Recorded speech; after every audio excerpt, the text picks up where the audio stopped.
Hey guys, if it's True123 here, and welcome back to another video. This is episode number 9 of the West Ham United Career Mode, and to start off there you saw our league table of our Europa League fixture. As we get into the first game here in the Europa League, we face Spartak Moscow again. Obviously last time we played Spartak Moscow in Russia, we had some problems. Zé Luis was playing very well for them, and ultimately they won the match. So going to this one, hopefully you can get the victory. And as you see the league table again, sorry, I have like a little hiccup right when I start. As you see by the league table there, we're just 1 point behind with 4 points. Spartak are with 5, so a win here is crucial and could really push us up into a second or first position. This is the start of the second half of this Europa League campaign, so hopefully you can come out with 3 wins from 3 in the next few episodes. Actually, in this episode, we'll play our second match in the Europa League against Genk, so we'll almost be finishing off the Europa League here in this episode. And it's looking pretty good right now. We didn't have the best of starts, but we're slowly improving in this European competition. As you see by Moscow's team, it's pretty good. Luis plays up top again. He'll be a real danger for us, as last time he got a brace for Spartak. So this will be a tough match, but I still think we can get the win here at home in front of our home fans at the London Stadium. And hopefully you can start off the episode with 3 points in the Europa League. So the first chance in this game comes right from kickoff. We start off with some possession, just looking for some open players. Spartak Moscow could punish us at any moment, so we just gotta keep possession. And a great ball in from Sturge from Noble. Sturge goes to the shot, gets saved, gets cleared away, but it comes back out to Cancelo, and eventually we lose possession. Now a chance here for Spartak. Ashmenko, I think that is, goes to the shot, and he actually hits the post, so good chance there for Moscow to get a goal early, but instead it's denied by the woodwork. And then here, Fuguli plays it back to Kiate. Kiate finds Sturge. He wins the ball back, luckily there. Goes around defender, goes to the shot, the keeper parries, and there is Dimitri Payet, I think that is. Yep, it is. Makes it 1-0. Really good start to the match. I'll make the screen a little bigger, sorry about that. A great start from us. We got lucky there with Sturge, but the shot came in. It wasn't the most powerful of ones, but it came right to Payet. Payet was there, pounced past the defender there. Made it 1-0. Great start to the match, and Payet's just been getting so many goals recently for us, and that's good to see, especially because, we're not getting that much production from our strikers this season so far. So, good finish by Payet. We make it 1-0. Another chance here in the 28th minute. Sturge here puts a cross into the box. Comes back up. Fuguli gets a head on it. Comes back out to Payet. Payet tries to get around his defender. Sticks with the ball. Gets around another one. Tries to go for the shot. Great turn in. But good save by Revrov, and it goes for a corner. Here now Payet just pulling the strings for us the whole match. Plays in Sturge. Sturge gets around his defender. The goalie ultimately picks it up. As you see there, Tassi ultimately takes down Sturge after the goalkeeper caught it, and he gets the referee awards a penalty and gives Tassi a red card. So that really put Spartak in a load of trouble to start out this match. Just about 10 minutes before halftime. As you see, it was a bad challenge, and it was late, especially, and it was just so needless from him. The goalie was getting to it easily, but instead they lose a man. We get a penalty there with Dimitri Payet, who puts it away, makes it 2-0 and his second goal of the game. And now it's just looking really good for us. Last time we struggled with Spartak, but this game we were playing very well. And especially now with Moscow down to 10 men, I think this will be an easy victory going to the second half. But a good finish by Payet, makes it 1-0, puts it bottom right. No chance for the keeper. And we push on. So, we're just playing so well right now. Our defense not really had to do much other than that post shot. Other than one of their players hitting the post, it's been pretty comfortable so far. And another chance here for Fuguli, just 2 minutes later, trying to get around his defender, plays through Cancelo. Cancelo takes a touch, and what a banger. Cancelo with his weak foot makes it 3-0. And he's been, in terms of EA match stats, he's been an unsung hero for us, honestly. I think he has the highest match rating on our squad overall, like an average. If you look on the squad report, and he's just been playing very well to start out the season. And what a finish for a right back! That's a great finish. It just slices, a great shot, goes into the upper left-hand corner. No chance for any keeper, and makes it 3-0. And that just pretty much wrapped up the first half for us. A great finish by Cancelo, and just everything was going our way. Last episode was just so frustrating to see all of our, finishing just our finishing was just there, wasn't there. You know, we had open looks and just putting it wide of target. But today, you know, everything was going in on the keeper, or at least you know in a good position. Another change here. Sturridge wins the ball off of the defender, makes it 4-0, and this just looked like, you know, it was looking 4-0 in the first half. We could destroy these guys 5, 6, 7-0 if we really tried, but good work by Sturridge there, pressuring the defense, and a great finish in the bottom left-hand corner. No chance for the keeper there, as he put it past him in. You know, the keeper didn't play bad this match, but it didn't help as they lost a penalty, and you know, it was very hard for them to get back into it. But 4-0 right before half, just a great performance all around to start off, and a chance here now for Moscow to end off. The cross comes in, we clear it away, and it comes back out to Glushkov, who goes to the shot, goes just wide of target. They didn't have bad chances, but none of them weren't going on goal, and eventually that leads to halftime. So, very good half for us. Very pleased with our side. We're starting a stronger team in this game, but you know, I'm still really happy. Pyatt's just been playing great for us, and that's why I just took him off. You know, our next match is against Stoke, so that'll be a really big one. So I wanted to take Pyatt out. Didn't want to overuse him. You know, he still had some energy. He definitely could have probably lasted to like the 60th minute, but there was no point. You know, we're up 4-0, and you know, Fernandez has been playing actually pretty well in the past few games, so I decided to give him a chance. And here a chance now for goalie down the right side, gets around his defender, plays Sturridge. Sturridge finds Fernandez, and what a great team goal there, as the young Swiss midfielder puts it in, makes it 5-0. We just destroyed Moscow. Honestly, it was so easy to get past the defenders. That was just a great passing move. You know, Sturridge unselfishly passes it off to the open Fernandez. That cross was meant for Fernandez, but instead I just forced it there with Sturridge. We put it past the keeper, made it 5-0. It was just overall a really good performance from the team.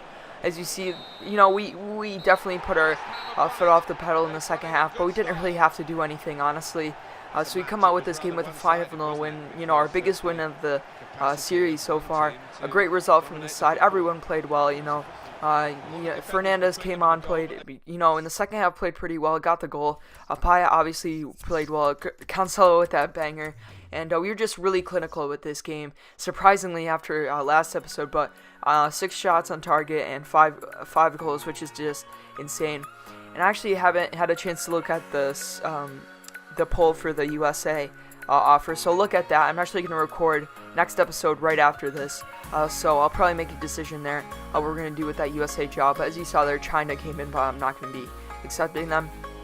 And before we go into the next match here, we have some youth players from Brazil. They look pretty good, and if you guys can hear dogs in the background barking, sorry about that. My neighbors' dogs are barking, but going to some player training as well. You know, everyone's just improving. Right now it's looking really well after that win. But next match is going to be very difficult. We're going to be playing in Stoke, who actually are in first place. So, you know, they're the Leicester of 2016. I guess, as you see by the league table, they're 3 points above Manchester City. Start off the season very well, so this is going to be a very tough match for us. You know, I want to do well in this game against a good Stoke side. You know, they have some good players. Shaqiri, brought in Wilfred Boney on loan. They have Arnautovic. You know, they have players in pretty good positions that can do work for them. So this will be a tough match. But, you know, I think we can get a result. Stoke maybe, you know, just got lucky in the first few matches. But, you know, definitely in first place, they're a force to be reckoned with this season. So this will be a tough match. But, you know, I still think we can put in a good result against the Stoke side, especially on the back of that 5-0 win against Spartak. But as you see by the league table, again, we're in 9th place, but I think we have a game in hand. So if we got a win here, we would move up to like 5th or 6th. So it's not the worst position right now. We're doing pretty well. As you see, defensively, we're playing very well, but offensively, not that much. We're not scoring that many goals. But, you know, defensively, that's the most important thing. So this will be a tough game. First in goals scored in Stoke going up against first in goals allowed is Stoke's West Ham. I don't know why that took me so long to comprehend, but you know, this will be a tough match. It probably will be a low-scoring game, so going to it, actually surprising that Stoke are leading the league in goals, especially because they're a defensive team. But they're putting a pretty strong side out. Boney, of course. They signed some player. I forgot to look. Oh, they signed Niang, who I think will come off the bench later in the match. So overall, it's a pretty normal side there for Stoke. But it'll be a tough match. Hopefully, we can get a good result in against the champions. Or not the champions, the first place team in the Premier League so far, and put in a good result. But to start out the first chance here comes to us here as Oxford actually gives the ball away here from the long ball. It comes to Boney. Boney goes for the shot, and a good save by Adrian. And to start off, Stoke were playing pretty direct. We were starting off pretty well with some possession. And here a chance down, good passing play. It comes to Noble down the right-hand side. Noble plays a great ball into Sturge, a great chance here. Sturge looking for the man in the middle of the box, and Noble is there open right before halftime, and he puts the header off target. A great chance there to get the first goal of the game just before halftime. We had the whole left side to aim towards, but instead our reliable skipper puts it wide of the target. Here a chance just before halftime, a great passing by Dimitri Payet, and we miss again. And this was just reminiscent of last episode, our finishing. So going to the second half, I was feeling very well, but I was just, fearful. Our finishing wasn't on this first half. We definitely could have gotten 2 goals there from our 2 opportunities we had. So going to the second half, we need to improve. We need to finish like we did against Moscow, almost putting in every shot that we had on target. So hopefully that'll improve. But another chance for us. We're actually playing very well this game. Masuaku down the left-hand side, cuts inside, looking for someone open. He finds Lanzini behind, goes to the shot with a good save by Jack Butland, and goes out for a corner. Here from the corner kick now, I think this is later in the game actually. We play it short to Lanzini. Lanzini finds Payet, goes for the cross, a great cross in and a great header, but it hits the crossbar. And, even though our finishing hasn't been we haven't finished that well in the past few games, that was just still, not lucky from us. And here a chance now, Allen trying to get around his defender, keeps hold of the ball, finds Boney. Boney goes for the shot, good save by Adrian. But overall, we had the more of the chances this game. Another chance just before the end. The cross comes in. It comes to Noble. Up the header goes right into Butland's arms. And, if we hadn't been getting so many 0-0 draws this season, I would have been, very happy with this result. But considering, we've drawn like 0-0 like 5 or 6 times this season already, it seems like I was disappointed with the result, especially because we had more of the chances. We had really good chances to get a couple goals. And, it was disappointing, but at least we came out with a draw. It wasn't the worst of results. And now we'll advance on to the next game. In the Europa League, as you see, we have an international break here, so I actually postponed the training so we can get some of the players who went out on international duty in. And we have some players now from England, and I feel like this year, the youth scouts find players with higher potentials. I think they changed that because there's a lot more players with like upper 90 potential. That's always good to see. But I just wanted to, mention that in this episode. But as you see, Adrian here, even though he says he wants to leave the club, he still wants to play in matches, and we'll see what happens with him. I asked you guys in the poll last episode. I actually haven't looked at that either. Sorry about that, but I'll see you guys what you think about Adrian's future. But, Arrizabalaga hasn't been playing bad in matches. He had to come in. So if we have to sell Adrian, I'm completely fine with playing Arrizabalaga in our normal matches. But you see, we get in 2 training sessions here. And Kepa actually goes up to 77, as well as Lowton getting his overall increase, which is good to see. And we're just advancing on through some players leaving to other clubs. But, everything's looking good right now in this episode.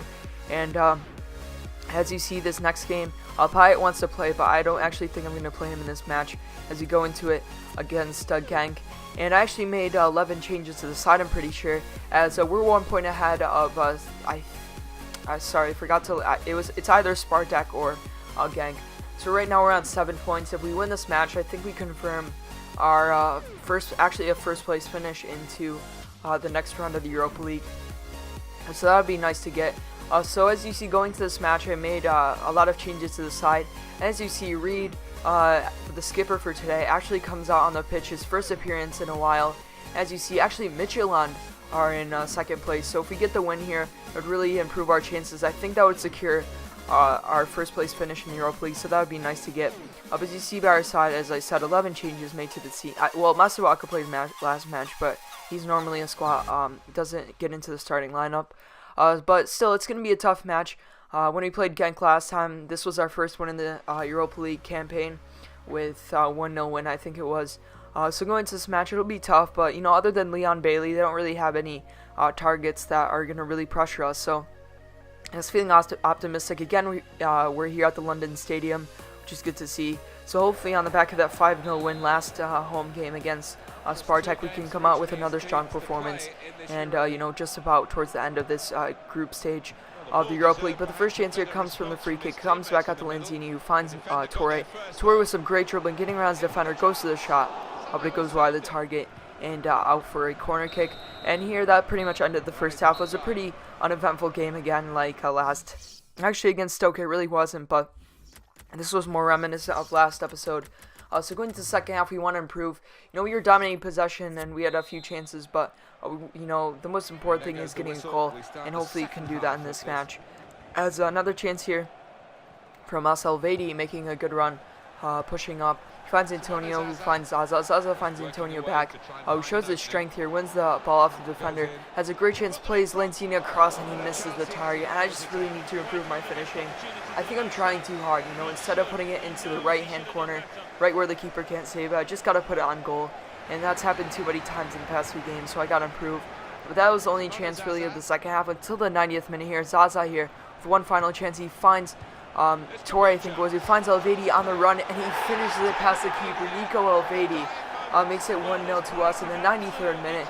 A great finish, a great end to the match, and that pretty much secures our position in the next round of the Europa League. And, Elvedi was playing pretty good this match, pushing up on a few runs. I'm not sure if he played in the central midfielder role or at the back at defense. I totally forgot where he was playing, but a great ball in from, I think that actually was, no, it wasn't Antonio. It might have been Lowton. Yeah, it was Lowton who played back Elvedi with the one-touch ball. A great finish to putting it low and hard, this time not off target like Lanzini. So a great finish there from Nico, who makes it 1-0.